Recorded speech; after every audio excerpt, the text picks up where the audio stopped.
Hello students, कैसे हैं आप? होप आप सब स्वस्थ होंगे।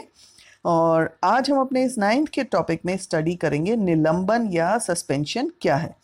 तो इस टॉपिक को सबसे पहले हम हिंदी में देखते हैं और उसके बाद इसको हम इंग्लिश में स्टडी करेंगे। उसके बाद आप नीचे डिस्क्रिप्शन बॉक्स में लिंक देखेंगे तो उसमें एक वीडियो मैंने अपलोड किया है। उस वीडियो में आप देख सकेंगे एक्सपेरिमेंट के थ्रू निलंबन, हाँ, सस्पेंशन जिसे हम कह रहे हैं, या ट्रू सॉल्यूशन और कोलॉइड सॉल्यूशन। तो तीनों टाइप के सॉल्यूशंस के वीडियो आपको उस डिस्क्रिप्शन बॉक्स में जो लिंक है उसके थ्रू आप उसको देख सकते हैं। तो आइए हम इस वर्कशीट को स्टडी करते हैं, और हाँ, हिंदी के बाद हम इस वर्कशीट को इंग्लिश में भी देखेंगे। तो सबसे पहले हम देखते हैं कि जिज्ञासा दीदी क्या कह रही है। कि जिज्ञासा दीदी, मैंने इस जार में रखे पानी में थोड़ा सा मिट्टी मिलाकर विलयन तैयार किया है। तो पहले मिट्टी के कण इसमें मिल गए, लेकिन कुछ समय के बाद नीचे बैठ गए, जैसे कि आप ये जार में देख रहे हैं। और आप करते भी होंगे कि आपने इसमें कई बार हम खेल खेल में पानी में अगर इसको मिट्टी को डाल के देख रहे हैं, या आप देख भी सकते हैं, तो धीरे धीरे आप देख रहे हैं कि जैसे जैसे हम राइट साइड वाले बॉक्स में मूव कर रहे हैं तो ये मिट्टी जो है, सबसे पहले हमने क्या किया, मिट्टी को पानी में घोल दिया, और जब उस जार को हमने थोड़ी देर के लिए रख दिया, वो बिना हिले अगर पानी रहा तो उसमें कुछ समय के बाद, जैसे कि आप देख रहे हैं, सारी मिट्टी नीचे बैठ गई। तो अब यहाँ पर जो है, ये जो विलयन है, इसको हम विलयन ना कहकर इसको हम क्या कहते हैं, निलंबन कहते हैं। क्योंकि इसमें जो मिट्टी है, मिट्टी क्या हो गई, विलय। जैसे कि हमने अपनी पिछली वीडियो में देखा था विलय और विलायक क्या है, और यहाँ पर विलायक क्या है, पानी। तो पानी में ये घुला नहीं, जो मिट्टी है वह पानी में नहीं घुली, बल्कि अस्थायी रूप से इसके अंदर ये पार्टिकल्स बिखरे हुए रहते हैं और हमारी आंखों को स्पष्ट दिखाई देते हैं।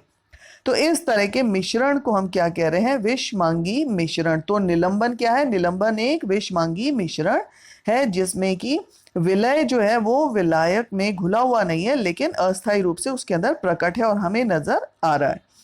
तो इसके अंदर हमें विलय और विलायक अलग अलग नजर आ रहे हैं। अब ये जो विलय और विलायक है हम देख रहे हैं, तो इसको हम सेपरेट कैसे करेंगे, इनको हम पृथक या अलग अलग कैसे करेंगे, तो फिल्टर पेपर की सहायता से, है ना। मान लो ये कीप हमने ली है, और इस कीप के ऊपर हम एक फिल्टर पेपर लगाकर, और इस सॉल्यूशन को जब हम इसमें डालेंगे तो जो पानी है वो नीचे आ जाता है, और जबकि जो विलय है वो ऊपर फिल्टर पेपर के ऊपर रह जाता है। तो इस तरह से फिल्टर पेपर की सहायता से हम विलय और विलायक को सेपरेट या अलग करेंगे। अब हम देखते हैं कि जो निलंबन है उसके क्या क्या गुण हैं। तो अगर गुणों की हम बात करें, तो जैसा भी हमने देखा, यह एक विषमांगी मिश्रण है, और इस मिश्रण को कुछ समय तक अगर हम इसको रख दें तो यह कण नीचे बैठ जाते हैं। और इसके आकार कैसे हैं, बड़े हैं, आकार बड़े हैं, इसलिए हमें ये आंखों से दिखाई देते हैं। और निलंबन के जो कण है वह प्रकाश की किरण को फैला देते हैं, जिससे कि उसका मार्ग या जो उसका रास्ता है वो हमें साफ दिखाई देता है, जिसको हम टिंडल प्रभाव कह रहे हैं। और ये टिंडल प्रभाव स्टूडेंट्स, निलंबन में हमें तब तक ही दिखता है जब तक कि ये कण नीचे नहीं बैठते। और निलंबन के जो विलय पदार्थ है उसको हम छानन की विधि के द्वारा अलग कर सकते हैं। तो होप स्टूडेंट्स, ये आज की वर्कशीट आपको क्लियर होगी। अब हम इसमें प्रश्नों को देखते हैं। तो पहला प्रश्न है कि क्या निलंबन में से प्रकाश का पथ दिखाई देता है। तो दिखाई देता है, डेफिनेटली दिखाई दे रहा है। तो कारण लिखिए कि इसके अंदर जब तक कि वह हमें तब तक दिखाई देगा उसका मार्ग का पथ, जब तक कि वह कण नीचे नहीं बैठ जाते। और सेकंड प्रश्न अगर हम देखें, निलंबन और विलयन में अंतर स्पष्ट कीजिए।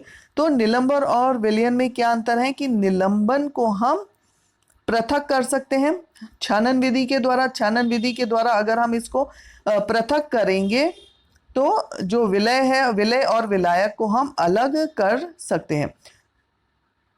ठीक है, विलय और विलायक जो है दोनों अलग हो जाते हैं छानन विधि के द्वारा निलंबन में, लेकिन विलयन के अंदर हम इन दोनों को पृथक नहीं कर सकते। तो एक ये डिफरेंस आ गया। दूसरा डिफरेंस क्या है कि निलंबन के जो पार्टिकल्स हैं या जो कण हैं वह बहुत ही बड़े होते हैं, जो हमें आंखों से दिखाई दे रहे हैं, और विलयन के जो कण हैं वह अत्यंत छोटे होते हैं, और उसको हम छानन विधि के द्वारा भी सेपरेट नहीं कर सकते। अब तीसरा प्रश्न अगर हम देखें, तो हमारा जो थर्ड प्रश्न है वह क्या कह रहा है कि इसमें हमें निलंबन छांटिए। तो आटा और पानी निलंबन है, रेत पानी निलंबन है। उसके पश्चात जो हमारा फोर्थ प्रश्न है वह कह रहा है कि निलंबन के कोई 3 गुण हमें बताइए। तो ये यहाँ पर आप देख रहे हैं हमारे पास ये 4 गुण इसके लिखे हुए हैं, तो इन चारों में से कोई से भी 3 गुण हम इसमें लिख सकते हैं। तो होप स्टूडेंट्स ये वर्कशीट आपको हिंदी में क्लियर होगी। अब इसी वर्कशीट को हम इंग्लिश में भी एक बार देखते हैं।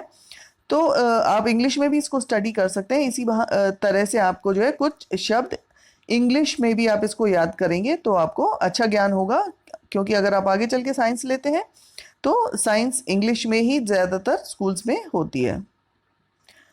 सो students we are talking about suspension. So आज का हमारा टॉपिक है सस्पेंशन का। और अगर now what is this suspension, for example just do an experiment कि आप एक कोई सा भी बीकर या कोई ग्लास कांच का उसमें बर्तन ले सकते हैं, उसमें आपने you just add a sand to it. तो उसमें हमने सैंड और पानी ऐड किया है। इस जार को कुछ समय के लिए आप रख दीजिए। तो जैसा कि यहाँ पर आप देख रहे हैं तो जो सैंड पार्टिकल्स हैं वो नीचे बैठ जाएंगे। So in this solution, it is rather not a solution, it is a suspension. In this mixture the solute particles, they are not dissolved in solvent but they remain suspended in the mixture, and these particles can easily be seen with the help of naked eye. So it is a heterogeneous mixture. Next, now can we separate this solute and solvent? Yes, of course.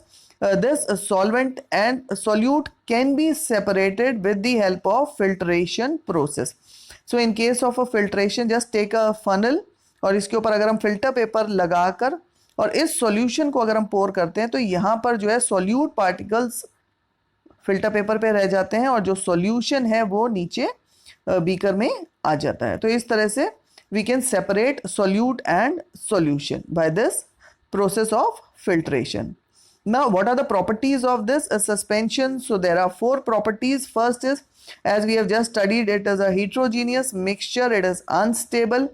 The solute particles, they settle down when left undisturbed in nature. Second is the particle size is big enough to see with the naked eye. And the third is these suspended particles, they scatter a beam of light passing through it, and that makes the path visible. That means suspension is also showing a property of Tyndall effect only until the particle settles down in the mixture, and these particles can be separated by the process of filtration. So these are the characteristics or properties of suspension. Now let us see the questions. First is the path of light visible in a suspension? Give reason. Yes, the path is visible only until the particles settles at the bottom. Once the particles settle at the bottom, it will not show Tyndall effect. Now differentiate between suspension and solution. So first point we can write that suspension, this is a heterogeneous mixture, and solution, this is a homogeneous mixture. Second is, in case of suspension, the solute and solvent can be separated, whereas in case of solution, solute and solvent cannot be separated. The third difference we can write that the particles of suspension, they are very big to see with the help of the naked eye, and in case of solution, the particles are so small that we cannot see with the help of naked eye. So these are the 3 differences that we can write. So now the third question, that we have given some examples and we have to differentiate, or we have to just choose which is the suspension. So flour and water, this is a suspension. This is a salt and water is a solution. Second is sand and water. So these are the 2 which are suspension. Turmeric, if suppose turmeric is in a solid form, so it may be suspension, but if it is in a powdered form, it generally dissolves in water to form solution. Now the 3 properties of suspension. So we have just seen here the 4 properties of suspension. So you can write any of these properties. So hope students this worksheet must be clear to you. और नीचे description box में आप एक link देख सकते हैं जिसमें हमने ये practicals करके दिखाए हैं इन videos के. So hope this must be clear to you, और copy में आप इन question answers को कर सकते हैं. And thank you students for watching this video.